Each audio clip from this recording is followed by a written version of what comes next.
We move on. Up the card, Yair Rodriguez versus Brian Ortega. I'm going to go with Yair Rodriguez, and it's purely because as much as there's controversy that needs to be settled in this fight, as a lot of people on social media are saying, in my opinion, there's no controversy. At first, I picked Brian Ortega, and I thought, oh, what controversy? You know what I mean? What a fluke win for Yair. Randomly, Brian Ortega's shoulder spontaneously combusted. Because that was a year where everyone I picked was getting randomly injured in these main events. But Yair Rodriguez, in that first fight with Brian Ortega, when I watch it back through an unbiased lens, I just see Yair Rodriguez beating the fuck out of him and subbing him on the ground. And I can't see anything other than that. Yair was tagging him up in that fight. Really showing him levels in striking in that fight. And as much as people look at the numbers of the stats, Ortega's shots weren't landing clean, dude. They were hitting shoulder on Yair. Some of them were landing. Don't get me wrong, Brian Ortega's still an MMA fighter that can compete.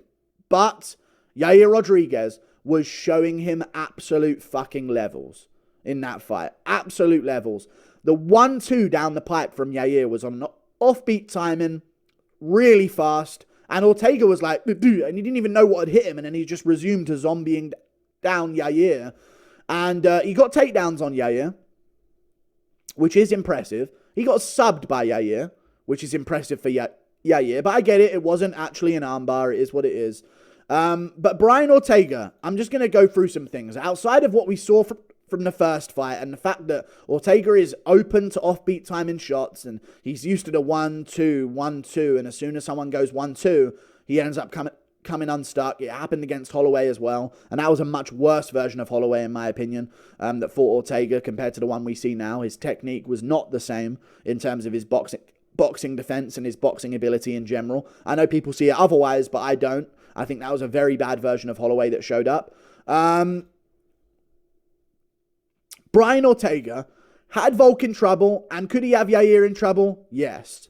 The fact is, the guy has not fought since July of 2022.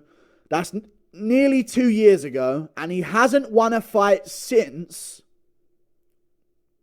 October of 2020 against the Korean Zombie, who, as we now know, was done for a long time over the past few years of his career.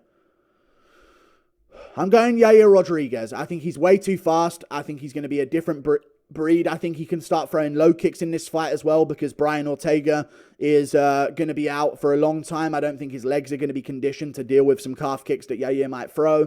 And I think Yair Rodriguez is going to have a rejuvenation. Anyone else think that? He lost to Volk. He lost to Holloway.